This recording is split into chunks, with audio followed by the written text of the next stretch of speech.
Siapa yang gelisah karena satu hal, gelisahannya tentang nasibnya di akhirat, maka urusan dunia akan menjadi kecil. Sebaliknya, kalau kegelisahan hidupnya hanya persoalan-persoalan dunia, maka Allah tidak akan pedulikan dia mati di mana, hancur di mana dengan keduniaan itu.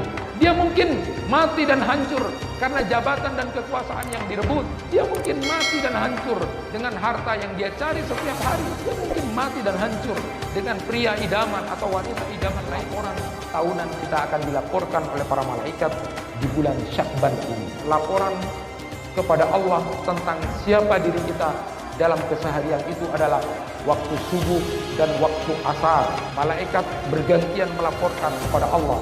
Maka berbahagialah orang yang di waktu subuh dan di waktu asar dia kemudian tidak ketinggalan untuk dalam keadaan sholat kepada Allah Subhanahu wa taala secara berjamaah dan di awal waktu. Rasulullah sallallahu alaihi wasallam menyatakan siapa yang kemudian tidak sholat asar berjamaah lalu di awal waktu, maka dia seolah-olah kehilangan keluarga dan hartanya. Tapi kadang-kadang kehidupan keluarganya tidak sukses.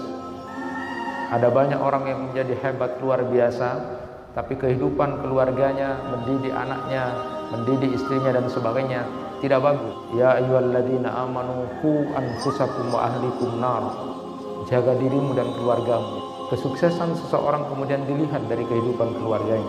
Ya Sureh, engkau terkenal sebagai seorang yang adil dalam memberi keputusan. Bagaimana kehidupan keluargamu?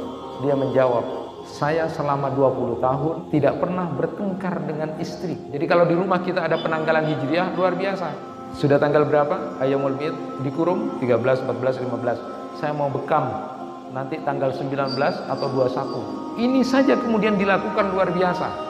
Ada penelitian sekarang kalau orang mau sehat paling tidak dia membiasakan diri berpuasa 3 hari setiap 1 bulan minimal. Lalu kemudian nanti dia bekam pada tanggal 17, 19 atau 21 di saat naik darah kita luar biasa itu. Darah penyakit kemudian akan hilang.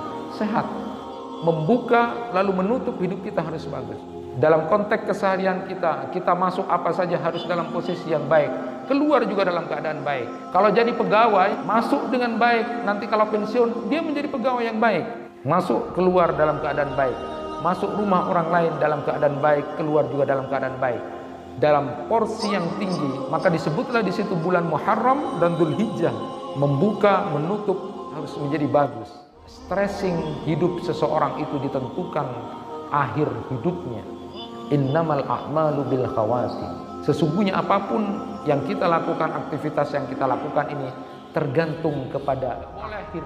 Menghina, merendahkan seseorang itu, karena bisa jadi orang itu kemudian bertobat di akhir hidupnya lalu kemudian diangkat derajatnya oleh Allah.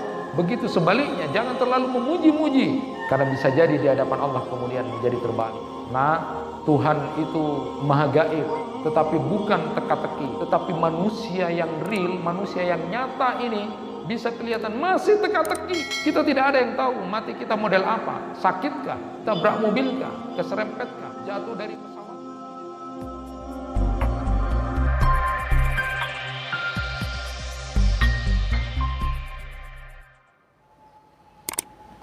Assalamualaikum warahmatullahi wabarakatuh. Alhamdulillahi rabbil alamin alladzi amarna an nusliha ma'ishatana linainis sa'adah wa nakuma bil wajibat fi ibadatihi wa taqwa. Ashhadu an la ilaha illallah wahdahu la syarika lah wa ashhadu anna Muhammadan abduhu wa rasuluh. Allahumma salli wa sallim wa barik ala nabiyyina Muhammad wa ala alihi wa ashabihi ajma'in. Amma ba'd. Bapak-bapak, ibu-ibu, jamaah pengajian yang dirahmati Allah,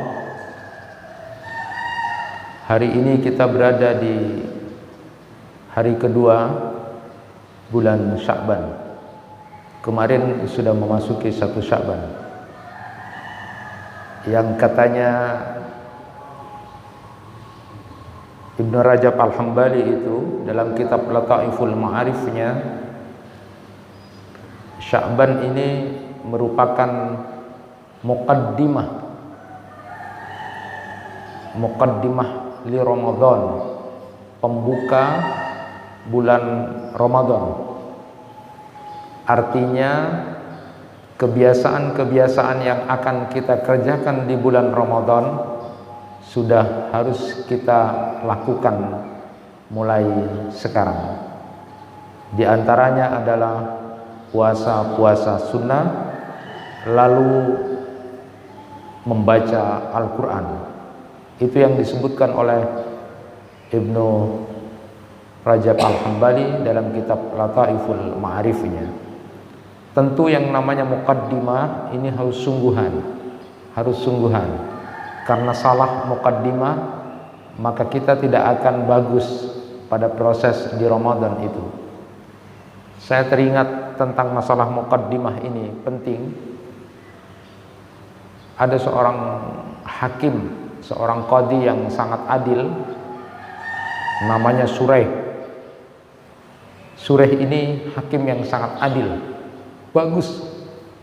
Segala keputusan-keputusan yang dihasilkan dalam setiap perkara-perkara yang disidangkan, Suraih ini adil keputusannya. Lalu kemudian ada orang yang kemudian ingin tahu kehidupan keluarganya. Karena banyak orang sukses, tapi kadang-kadang kehidupan keluarganya tidak sukses. Ada banyak orang yang menjadi hebat luar biasa, tapi kehidupan keluarganya, mendidik anaknya, mendidik istrinya dan sebagainya tidak bagus. Oleh karena itu ada orang yang kemudian ingin tahu Suraih yang begitu sangat adil dalam memberikan keputusan-keputusannya, apakah juga keluarganya sukses. Karena ini penting menjadi ukuran kita juga. Bukankah Allah Subhanahu wa taala berfirman, "Ya ayyuhalladzina amanu qu anfusakum wa ahlikum nar." Jaga dirimu dan keluargamu itu. Kesuksesan seseorang kemudian dilihat dari kehidupan keluarganya itu. Bertanyalah seseorang kepada Suraih ini, "Ya Suraih, engkau terkenal sebagai seorang yang adil dalam memberi keputusan. Bagaimana kehidupan keluargamu?" Lalu apa yang dijawab oleh Suraih itu? Dia menjawab, "Saya selama 20 tahun tidak pernah bertengkar dengan istri. Bayangkan selama 20 tahun saya tidak pernah sedikit pun bertengkar dengan istriku." Lalu bertanyalah orang ini, hebat sekali ini orang, tidak pernah bertengkar dengan istrinya selama 20 tahun. Lalu kemudian Suraih ini menjelaskan kenapa dia bisa tidak bertengkar dengan istrinya selama 20 tahun itu. "Aku ingat waktu pertama kali mau beribadah dengan istriku, saat pertama kali masuk kamar, lalu aku ingin memegang ubun-ubunnya untuk aku doakan istriku itu. Lalu kemudian dia menepis tanganku. Dia tepis tanganku lalu kemudian dia mengatakan, 'Mas, saya baru kenal Anda. Baru sah hari ini. Saya tidak tahu siapa Anda. Tetapi saya karena sudah sah menjadi istri Anda, saya ingin berbakti kepada Anda. Sebelum pembaktian saya setelah sah menjadi istri, coba tulis dan catat, beritahu aku apa yang kamu senangi dan apa yang tidak kamu senangi aku lakukan." Akhirnya kemudian Suraih ini kemudian mencatat, menuliskan, "Ini hal-hal yang tidak aku senangi. Kamu tidak boleh begini, saya tidak senang kalau kamu begini, kalau memasukkan laki-laki." Segala sesuatunya dicatat. Apapun yang tidak disuka oleh Suraih itu disampaikan kepada istrinya di malam pertama itu. Dan apapun yang disenangi oleh dia kemudian disampaikan sama istrinya itu. Saat itu dan seterusnya istriku itu menjalankan apa yang menjadi keinginan dia selama 20 tahun. Dia tidak pernah membuat sakit hatiku karena dia melakoni apapun yang kemudian aku senangi dan menjauhi apapun yang tidak aku sukai. Setelah itu barulah istriku minta didoakan ubun-ubunnya. Lalu didoakan, biasa kalau orang pertama itu mendoakan, Allahumma inni as'aluka khairaha wa khaira ma jabaltaha wa a'udzubika min syarri wa syarri ma jabaltaha alai. Itu didoakan, dipegang ubun-ubunnya. Itu istri yang baik. Nah, muqaddimah menjadi seorang istri membangun rumah tangga itu dimulai dari awal. Kalau salah di awalnya, maka berikutnya juga akan terjadi hal-hal yang salah. Ini pelajaran buat kita, bahwa ternyata muqaddimah itu menjadi sesuatu yang penting. Termasuk diantaranya adalah kalau orang mau memasuki sebuah proyek besar, kegiatan besar, maka tidak langsung di bulan itu, paling tidak 2 bulan sebelumnya sudah dilakukan itu. Sehingga kemudian kita dengar doa, Allahumma barik lana fi Rajaba wa Sya'bana. Itu proyek besar, bahwa proyek besar nanti adalah di bulan Ramadan. Ibarat kita mau punya hajat besar, mau mengawinkan anak kita, tidak bisa serta-merta kemudian di hari hanya, tidak. 2 bulan, 3 bulan sebelumnya sudah disiapkan. Benarkah orang ini kemudian mau mendapatkan ampunan dari Allah di bulan Ramadan? Itu sudah dimulai 2 bulan sebelumnya. Muqaddimahnya itu, kata Ibnu Rajab Al-Hambali dalam kitab Lataiful Ma'arifnya itu, stressingnya paling penting di samping sudah dimulai bulan Rajab itu adalah pada saat dia memasuki bulan Sya'ban. Dan hari ini kita berada di hari kedua di bulan Sya'ban itu. Muqaddimah itu menjadi penting agar proses kita di bulan Ramadan itu akan betul-betul mendapatkan ampunan dari Allah Subhanahu wa taala. Ma'asyiral muslimin rahimakumullah, pada kesempatan yang berbahagia ini saya ingin menyampaikan risalah kitab kecil dari Syekh Muhammad bin Alawi Al-Maliki Al-Hasani. Kitabnya sederhana tapi luar biasa, beliau tulis Mada fi Sya'ban, ada apa di bulan Sya'ban itu. Sebelum saya kemudian melanjutkan tentang kajian ini, saya ingin sampaikan di dalam Quran surat At-Taubah ayat 36 Allah Subhanahu wa taala berfirman, Inna iddatas syuhur indallahi isna asyara syahr. Mari kita sama-sama belajar dulu tentang bulan-bulan ini. Sesungguhnya bilangan bulan di perhitungan Allah itu ada 12 bulan. Inilah penting, kalau ada orang Islam, ada umat Islam kemudian di rumahnya tidak ada penanggalan kalender Hijriah, itu kebangetan. Karena belajarnya hidup kita ternyata dalam perhitungan itu adalah Hijriah.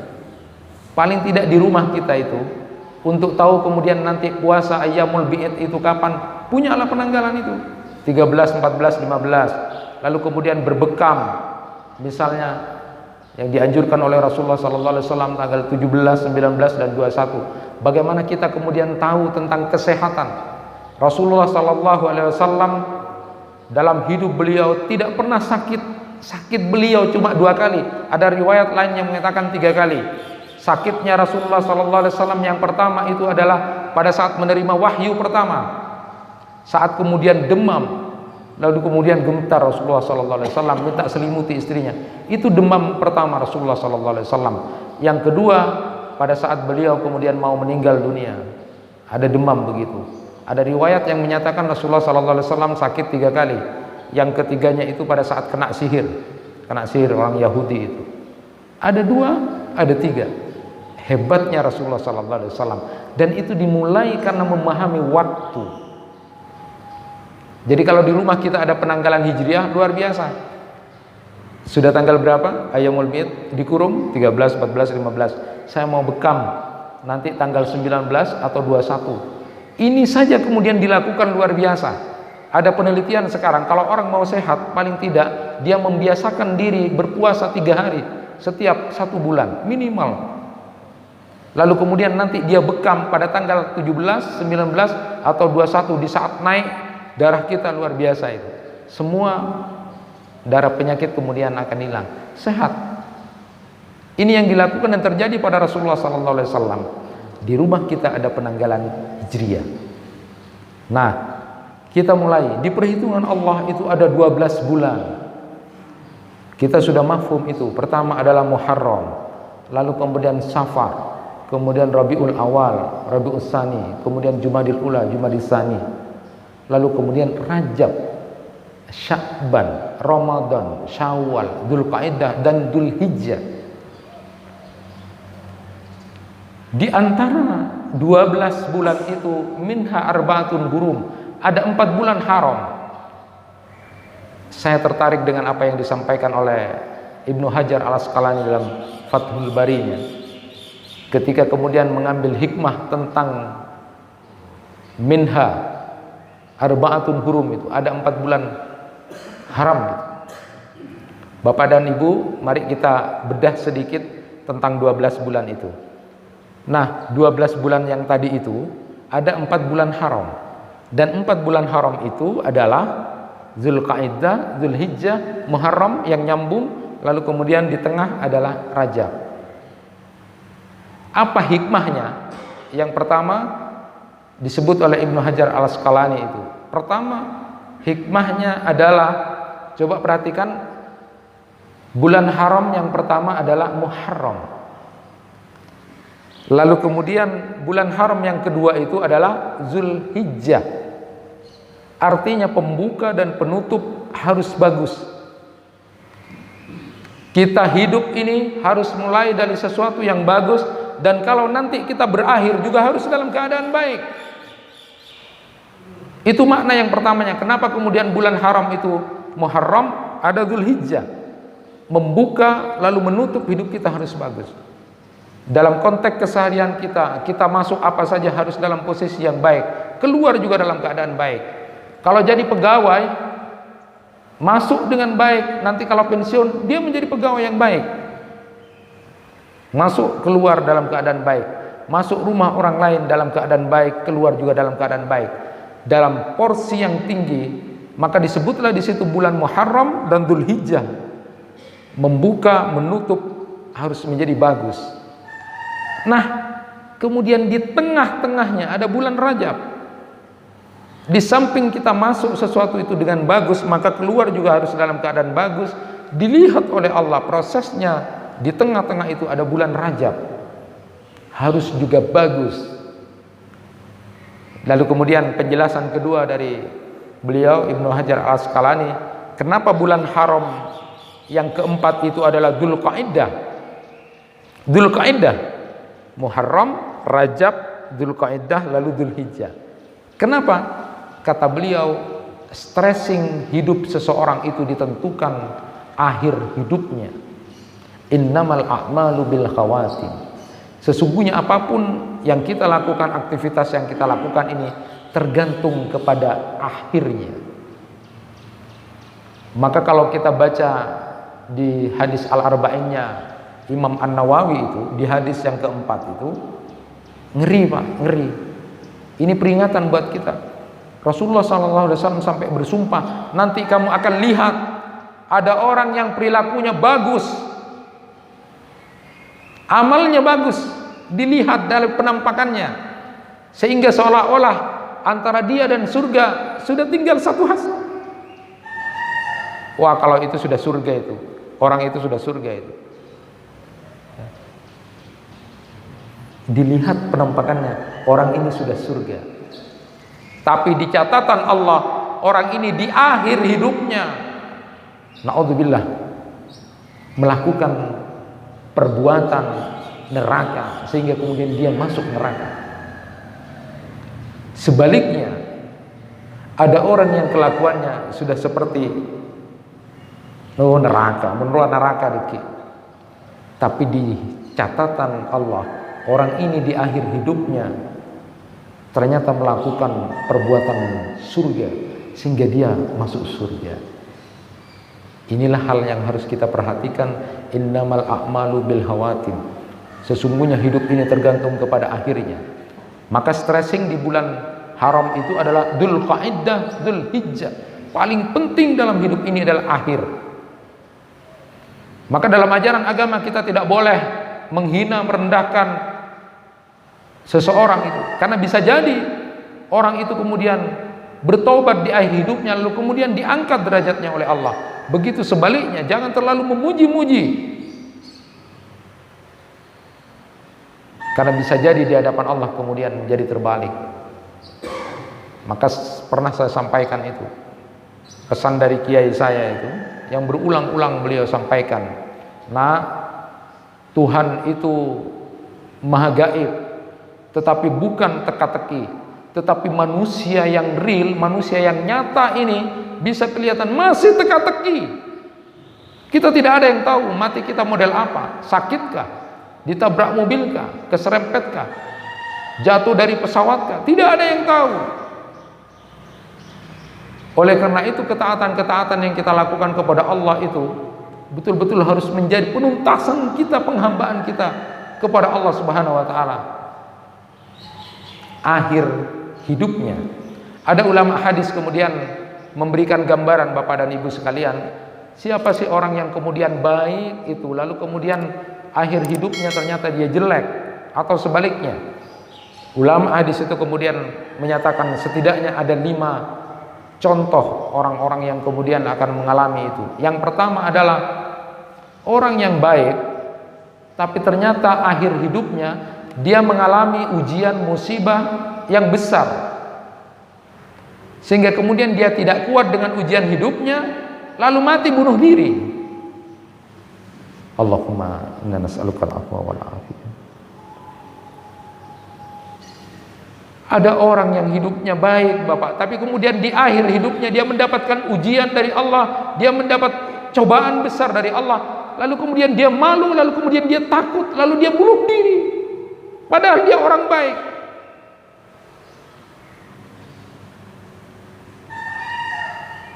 Wallahi, kata Rasulullah, ada orang yang kemudian amalnya dilakukan tiap hari sudah seperti surga, itu sudah dekat, tapi di catatan Allah terakhir seperti itu. Persis sama dengan kejadian seorang pemuda zaman Rasulullah SAW. Orang-orang sudah semua bilang kalau itu memang pemberani, bagus itu kalau perang, luar biasa itu, tidak ada yang ngalahin sama dia. Tapi Rasulullah menyatakan pemuda ini di neraka.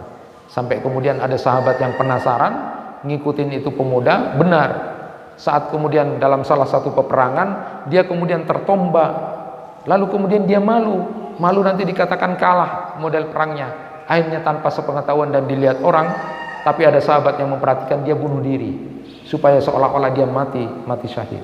Na'udzubillah min dzalik. Hati-hati. Di saat akhir hidupnya dia mendapatkan ujian besar dan cobaan besar, lalu tidak tahan dengan ujian itu lalu bunuh diri. Itu adalah orang yang kemudian akhir hidupnya tidak baik, padahal hari-harinya baik kelihatannya. Yang kedua, kata ulama hadis itu, ada contoh lagi, orang yang kemudian baik, tapi kemudian di akhir hidupnya dia tertipu dengan syahwat dan subhat. Bapak dan Ibu pernah ingat cerita seorang muadzin yang sudah sangat terkenal. Bahasa kita, kalau seorang muadzin nanti di padang mahsyar itu, nanti lehernya seperti jerapah, ini sudah tanda-tanda dia masuk surga. Karena ini seorang muadzin. Ada seorang muadzin yang kemudian pada suatu saat dia kemudian mau mengumandangkan adzan ke atas, lalu kemudian melihat gadis yang cantik. Gadis yang cantik ini ternyata dia adalah gadis Nasoro. Karena tertarik dengan gadis ini, padahal dia seorang muadzin, lalu kemudian ketemulah cewek itu, gadis itu, dia mau lamar. Aku suka banget sama kamu. Ketika aku mau adzan lalu lihat wajahmu, aku kemudian terbayang oleh kamu. Bagaimana aku bisa menikahi kamu? Aku seorang Nasoro. Lalu kemudian dia bilang, kalau kamu mau ikut Nasoro tidak apa-apa. Akhirnya akidahnya itu dikorbankan karena syahwat itu. Dia kemudian seorang muadzin yang luar biasa, sudah surga itu. Tapi di akhir hidupnya dia tergoda dengan seorang gadis, lalu kemudian mau menikahi gadis itu. Saat kemudian selesai menikah dengan gadis itu, apa yang terjadi? Belum ngapa-ngapain itu, ternyata sang muadzin yang baru saja murtad keluar dari Islam ini, lalu kemudian jatuh sampai kemudian meninggal dunia, tewas dia. Tewasnya dia sudah masuk agama Nasoro. Ada orang yang dilihat kesehariannya sudah bisa surga buat dia, dekat sudah. Tapi ternyata di akhir hidupnya dia terjebak dengan godaan syubhat, terjebak dengan godaan syahwat. Hati-hati. Padahal dia sudah surga. Yang ketiga adalah model orang yang kemudian di akhir hidupnya dia kemudian berkata-kata kufur, sehingga kemudian dia murtad. Hati-hati. Kalimat-kalimat yang keluar dari kita ini kadang-kadang banyak yang tidak sesuai dengan ajaran-ajaran agama kita. Dan yang keempat, ada orang yang kemudian dilihat hidupnya, kenapa dia baik? Ternyata semua kehidupannya adalah ria. Dia memang melakukan amal yang bagus, tapi ria, ingin dipuji oleh orang, ingin disaksikan oleh orang lain, bukan karena Allah yang dia lakukan. Sehingga kemudian amal yang dia lakukan semuanya tidak ada gunanya di hadapan Allah. Orang yang mati dalam keadaan seolah-olah dia beramal bagus, tapi semua amalnya tidak bernilai di hadapan Allah karena dia itu ria.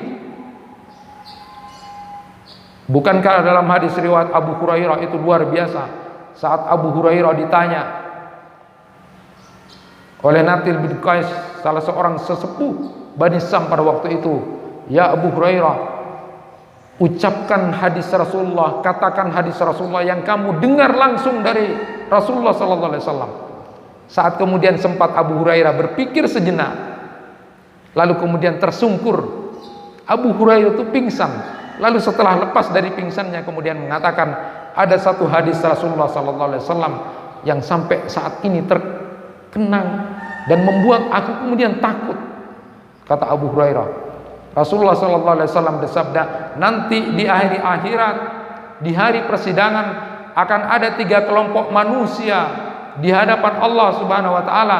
Mereka mengadu, kelompok yang pertama, Tuhan, di dunia kami rajin salat, tapi kami dicatat sebagai orang-orang yang tidak pernah salat. Tuhan pun menjawab, tidak ingatkah kalian di waktu kalian lakukan itu kalian hanya minta pujian manusia? Kalau itu yang kalian cari, cari manusia yang kalian mintakan pujian itu. Tuhan, di dunia kami rajin bersedekah, tapi kami dicatat sebagai orang-orang yang tidak pernah bersedekah. Tuhan pun menjawab, tidak ingatkah kalian di waktu kalian lakukan itu kalian hanya minta pujian manusia? Kalau itu yang kalian cari, cari manusia yang kalian mintakan pujian itu. Tuhan, di dunia kami rajin berjihad, tapi kami dicatat sebagai orang-orang yang tidak pernah berjihad. Tuhan pun menjawab, tidak ingatkah kalian di waktu kalian lakukan itu kalian hanya minta pujian manusia? Kalau itu yang kalian cari, cari manusia yang kalian mintakan pujian itu. 3 kelompok manusia ini kemudian diseret wajahnya, lalu kemudian diceburkan ke dalam neraka. Itulah hadis yang sampai saat ini, kata Abu Hurairah, mengingatkan betapa luar biasanya, tidak akan punya nilai di hadapan Allah ketika amal yang dilakukan seseorang itu ria, hanya untuk dapat pujian dari orang. Tes dan ujilah kita seberapa. Ma'asyiral muslimin rahimakumullah, berbicara tentang ini, ada orang yang bertanya, kenapa Allah kemudian menyiksa orang-orang seperti ini, padahal tampakan lahirnya ini adalah amalan-amalan utama. Salat, sedekah, jihad, itu adalah amalan-amalan utama. Bahkan ada ulama yang menyebutkan 3 kelompok manusia inilah yang nanti akan menjadi bahan api neraka.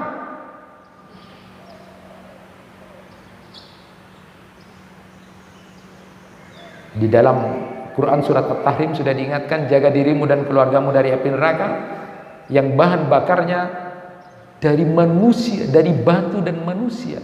Manusia pertama yang akan menjadi bahan ini adalah kelompok orang-orang yang kelihatannya seperti itu, sehingga kemudian Abu Hurairah tersungkur. Bahkan Muawiyah pun kemudian mengingat apa yang disabdakan Rasul, tersungkur juga.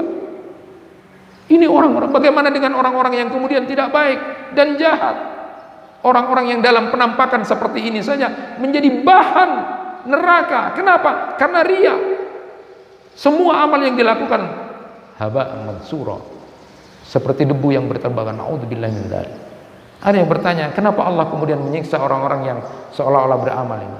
jawaban yang kemudian disebutkan bahwa Allah Subhanahu wa taala ketika melihat seorang hamba melakukan amal, tapi hamba ini hanya untuk dipuji, lalu kemudian Allah memanggil malaikat-malaikatnya, lihat, hambaku sekarang sedang memperolok-olok aku, hambaku sedang memperolok-olok aku. Dia seolah-olah beramal tapi ingin dipuji. Bagaimana kalau Tuhan kemudian sudah merasa itu diolok-olok? Kita saja kalau diolok-olok orang marah kita. Kalau ada orang ngolok-ngolok kita, marah kita. Bagaimana kemudian Allah memberikan gambaran orang yang ria ini seolah-olah seperti memperolok-olokku, kata Allah. Bersihkan hati kita. Ini tidak main-main. Ketika Syekh Yusuf Al-Qaradawi kemudian juga menjawab pertanyaan tentang kenapa orang itu disiksa, padahal dia kelihatannya beramal tetapi ria, karena Allah itu maha pencemburu. Allah maha pencemburu, tidak mau disyarikatkan. Maka dosa yang tidak akan pernah diampuni nanti adalah syirik, mati dalam keadaan musyrik, karena Allah tidak mau disyarikatkan dengan siapapun. Maha pencemburu. Bukankah kalau bapak kemudian ketahuan istrinya kemudian nakal dan serong, bapak marah? Apalagi ibu kemudian mengetahui kemudian bapak akan marah, karena tidak mau awalnya seperti itu. Apalagi Allah tidak mau, hanya ada satu kekuasaan. Maka saat ada orang yang kemudian beramal tapi kemudian ingin punya kepentingan-kepentingan lain, apalagi kemudian ingin dipuji manusia, Allah maha pencemburu, tidak mau diduakan. Kemudian yang kelima, kemungkinan yang kelima adalah orang yang melakukan amal ini adalah orang munafik. Dia sebenarnya adalah orang yang benci terhadap Islam, tapi pura-pura berpenampilan Islam. Banyak sekarang itu kita saksikan dan kita lihat, tetapi tidak boleh menjustifikasi penampilannya seperti orang Islam, tapi sebenarnya dia tidak pernah suka dengan Islam. Dia orang munafik. Itulah kemudian yang disebutkan oleh ulama hadis, kenapa dan siapa model orang yang kemudian seolah-olah penampilannya bagus, tapi kemudian nanti di catatan akhirnya dia masuk neraka karena akhir hidupnya seperti itu. Sebaliknya ada orang yang kemudian dia kelakuannya seperti biasa saja, jelek, jahat, tapi kemudian di catatan Allah di akhir hidupnya dia bertobat, lalu kemudian sebentar saja lalu kemudian dimasukkan ke surga. Bapak dan Ibu pernah ingat riwayat yang pertama, seorang pembunuh 99 orang dibunuh. Bayangkan pikiran kita dengan 99 orang dibunuh. Membunuh satu orang saja sudah kepikiran kita, apalagi 99. Dosa besar yang luar biasa. Sampai kemudian membunuh 100 orang, tapi dia mau bertaubat kepada Allah dengan sebenar-benarnya. Lalu kemudian pada saat terakhir dia ditentukan oleh malaikat rahmat dan malaikat neraka itu, ternyata langkah orang ini pertaubatannya benar. Ini dosa yang besar, tetapi karena pertobatan yang sungguh-sungguh dia diampuni oleh Allah dan masuk surga. Dan yang kedua, riwayat yang menyatakan ada orang yang baru masuk Islam pada waktu itu, mu'allaf, baru masuk Islam, lalu kemudian perang, mati syahid. Nah, inilah yang disebut dalam hadis itu amila qalil wa ujur katsira. Dia melakukan amal yang sedikit tapi kemudian mendapatkan pahala surga. Hati-hati. Disinilah rahasianya kenapa antara seseorang, antara muslim dengan yang lain, antara kita tidak boleh merendahkan, menghina. Tidak boleh, karena kita tidak tahu siapa diri kita dan akhir kita.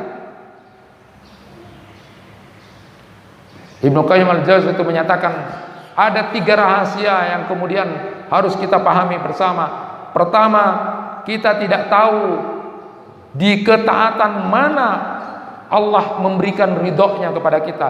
Oleh karena itu jangan pernah sedikit pun meremehkan ketaatan kepada Allah, walaupun itu kecil. Hanya membuang duri di jalan, hanya membuang batu di jalan, hanya kemudian melangkahkan kaki ketika keluar dari masjid, kakinya kaki kiri, lalu kemudian berdoa. Bukankah itu amalan-amalan kecil? Masuk kamar mandi lalu berdoa, kaki kiri. Bukankah itu amalan-amalan kecil? Tapi bukankah kemudian banyak amalan-amalan kecil ini yang kemudian justru meloloskan kepada surga? Kenapa? Karena yang dilakukan itu ikhlas. Tidak ada orang yang mau dipuji masuk kamar mandi. Tidak seperti amal-amal kita yang tampak itu. Maka jangan pernah meremehkan sedikit pun amal sekecil apapun, karena Allah merahasiakan di ketaatan mana kemudian Allah akan memberikan ridhonya. Yang kedua, Allah juga merahasiakan tentang murkanya dan azabnya. Maka jangan pernah kemudian meremehkan dosa-dosa dan kesalahan yang kita lakukan. Mungkin kita seolah-olah tidak melakukan dosa-dosa besar, tapi kita tidak tahu murka Allah justru mungkin hanya dengan omongan-omongan, hanya perkataan-perkataan yang ringan tetapi menyakitkan saudara kita, bisa jadi Allah murka. Oleh karena itu jangan pernah kemudian meremehkan dosa dan kesalahan yang kita lakukan. Dan yang ketiga itu adalah Allah rahasiakan siapa wali-wali Allah, siapa kekasih-kekasih Allah. Allah rahasiakan itu supaya kita tidak boleh merendahkan siapapun antara kita. Jangan kita kemudian merasa bangga karena punya dasi, punya baju yang mewah, punya rumah yang besar. Jangan. Orang-orang yang kemudian kita seolah-olah hinakan secara sosial, status sosial, tukang beca, tukang sampah, padahal dia orang yang baik. Ketika adzan dia kemudian jangan pernah merendahkan dan meremehkan Allah, meremehkan orang-orang seperti ini. Kenapa? Karena Allah rahasiakan kekasih-kekasih Allah itu. Merasa menjadi ujub, bangga diri kita jadi orang. Jangan. Allah rahasiakan kekasih-kekasih Allah supaya kita tidak merendahkan antara satu dengan yang lainnya. Itulah kemungkinan-kemungkinan dalam hadis itu disebutkan orang-orang yang kemudian akhir hidupnya menjadi jelek, tetapi ada juga orang yang kelihatannya dia menjadi orang yang jauh, tapi di catatan Allah menjadi orang yang luar biasa baik. Ma'asyiral muslimin rahimakumullah, maka saya singkat saja, mada fi Sya'ban itu disebutkan oleh Syekh Muhammad bin Al-Maliki Al-Hasani itu di mada Sya'ban itu. Sya'ban itu artinya adalah syib. Jadi jalan terjal ke gunung, banyak jalan-jalan kebaikan. Kalau Imam An-Nawawi dalam Riyadhus Shalihin melihat ada banyak kebaikan-kebaikan yang bisa kita lakukan, terutama di usia senja. Ada juga menyatakan Sya'ban, ini Sya'ban, ini cabang, ada banyak kebaikan. Karena ini adalah parameter pembuka menuju Ramadan. Maka segala habit kebiasaan yang akan dilakukan di Ramadan harus dilakukan. Terutama kita, apa yang harus dilakukan di usia-usia seperti kita yang sudah berada di atas 45 tahun, 40 tahun. Kalau kita merujuk kepada Quran surat Al-Ahqaf ayat 15, sama seperti doa yang kemudian diabadikan oleh Allah, Rabbi auzi'ni an askura nikmataka allati an'amta alayya wa ala walidayya wa a'mala shalihan tarda wa aslih li fi dzurriyyati inni tubtu ilaika wa inni minal muslimin. Yang harus dilakukan oleh kita adalah banyak bersyukur, banyak-banyak bersyukur. Kemudian yang kedua yang harus kita lakukan adalah berbakti, berdoa kepada orang tua kita yang masih hidup atau yang sudah meninggal. Yang ketiga, mikir anak dan cucu. Bukan kita yang bergaya, bermodel. Epak dan emaknya masih bergaya dan bermodel, tidak mikir anak dan bukan. Yang keempat adalah banyak-banyak bertobat sudah. Yang kelima sudah banyak-banyak tawakal sama Allah. Itu saja yang dilakukan. Nah, di bulan Sya'ban ini adalah waktu yang luar biasa. Allah buka kesempatan. Maka Rasulullah SAW menyatakan hati-hati dengan bulan yang disepelekan, karena berada di dua bulan penting. Rajab itu bulan haram, Ramadan itu adalah bulan penuh dengan keberkahan. Sya'ban itu apa? Ingat, daka syahrun yakfulun nasu anhu, kata Rasulullah. Ini adalah bulan yang disepelekan orang. Padahal di sana ada peristiwa-peristiwa besar. Satu, perpindahan arah kiblat. Ini terjadi di bulan Sya'ban. Saat Rasulullah sudah 17 bulan 3 hari berdoa kepada Allah, pindahkan ya Allah, aku mohon ya Allah. arah kiblat ini jangan ke Baitul Maqdis. Lalu kemudian turunlah ayat. Pada saat itu kemudian Allah Subhanahu wa taala menyebutkan fawalli wajhaka syatral masjidil haram. Sudah mulai sekarang ke Masjidil Haram. Perpindahan kiblat itu menurut Syekh Hanafi Al-Mahlawi dalam kitab Ayyamullah, hari-harinya Allah itu adalah kemenangan buat umat Islam terhadap orang-orang Yahudi. Kenapa? Karena orang-orang Yahudi itu kelakuannya jelek, selalu tidak menepati janji, selalu melakukan konspirasi untuk melakukan yang tidak baik. Itu orang-orang Yahudi. Kalau ada orang-orang seperti ini sama dengan orang Yahudi. Kelompok-kelompok orang yang kemudian berniat jahat, berniat tidak baik, itu sama dengan orang Yahudi. Rasulullah tidak mau kemudian kebanggaan-kebanggaan mereka itu kemudian masih ke Baitul Maqdis. Pada waktu minta ke Masjidil Haram, dikabulkan oleh Allah Subhanahu wa taala. Berarti kemenangan luar biasa umat Islam kepada orang-orang Yahudi itu terjadi di bulan Sya'ban. Yang kedua, di bulan Sya'ban ini adalah laporan amal manusia, dan ini yang luar biasa. Hati-hati, laporan tahunan kita kemudian akan dilaporkan kepada Allah oleh para malaikat yang bertugas di bulan Sya'ban ini. Pernahkah kemudian kita segelisah itu? Apakah kemudian kita tidak menjadi orang gelisah? Rasulullah SAW menyatakan, siapa yang gelisah karena satu hal, yaitu kegelisahannya tentang nasibnya di akhirat, maka urusan dunia akan menjadi kecil. Sebaliknya, kalau kegelisahan hidupnya hanya persoalan-persoalan dunia, maka Allah tidak akan pedulikan dia mati di mana, hancur di mana dengan keduniaan itu. Dia mungkin mati dan hancur karena jabatan dan kekuasaan yang direbut. Dia mungkin mati dan hancur dengan harta yang dia cari setiap hari. Dia mungkin mati dan hancur dengan pria idaman atau wanita idaman lainnya. Allah tidak peduli kalau orang ini kemudian gelisah hidupnya hanya persoalan dunia. Pelaporan tahunan kita akan dilaporkan oleh para malaikat di bulan Sya'ban ini. Bapak dan Ibu sekalian, sekedar disampaikan laporan kepada Allah tentang siapa diri kita dalam keseharian itu adalah waktu subuh dan waktu asar. Malaikat bergantian melaporkan kepada Allah. Maka berbahagialah orang yang di waktu subuh dan di waktu asar dia kemudian tidak ketinggalan untuk dalam keadaan sholat kepada Allah Subhanahu wa taala secara berjamaah dan di awal waktu. Subuh dan asar itu dilaporkan oleh para malaikat kepada Allah. Asar, saya sampaikan pentingnya asar. Rasulullah SAW menyatakan, siapa yang kemudian tidak sholat asar berjamaah lalu di awal waktu, maka dia seolah-olah kehilangan keluarga dan hartanya. Jadi bayangan itu, gambaran hadis itu, kalau bapak dan ibu kemudian tidak sholat asar di awal waktu secara berjamaah dalam keadaan mukim dan normal, maka seolah-olah seperti kehilangan keluarga dan harta. Bayangkan kita pulang ke rumah, lalu harta kita, rumah kita terbakar habis, anak-anak kita mati semuanya terbakar, istri kita mati terbakar, tinggal kita. Itu gambaran orang yang tidak sholat asar berjamaah. Berapa kali kita sudah tidak melakukan itu dan tidak ada satupun yang menangis. Bahkan kita membiasakan diri sarip. Apa sarip? Asar menjelang maghrib. Masya Allah, laporan malaikat tentang diri kita adalah subuh dan asar. Dan berapa banyak laporan hamba-hamba, manusia-manusia itu dilaporkan pada Allah. Subuh tidur, asar tidur. Masya Allah, tidak takutkah malaikat melaporkan harian kita di waktu subuh dan asar? Yang kedua, laporan mingguannya itu adalah waktu Senin dan Kamis.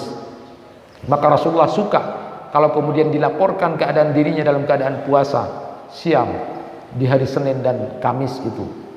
Lalu kemudian laporan tahunannya adalah bulan Sya'ban ini. Dan yang terakhir, yang ketiga, di bulan Sya'ban ini kata beliau, ini adalah penentuan umur kita. Bulan Sya'ban ini nanti akan kemudian disampaikan umur kita. Allah akan memaparkan siapa-siapa yang mati Sya'ban ke Sya'ban, siapa orang yang akan mati tahun depan Sya'ban ke Sya'ban ini. Allah akan paparkan siapa yang akan menimbal itu. Masyaallah muslimin rahimakumullah, mudah-mudahan kita termasuk di antara hamba-hamba Allah yang kemudian bisa mengisi waktu Sya'ban ini dengan penuh kebaikan sebagai mukaddimah kita menuju Ramadan, sehingga seluruh dosa-dosa kita diampuni oleh Allah Subhanahu wa taala, lalu kemudian mendapatkan rahmat dari Allah Subhanahu wa taala.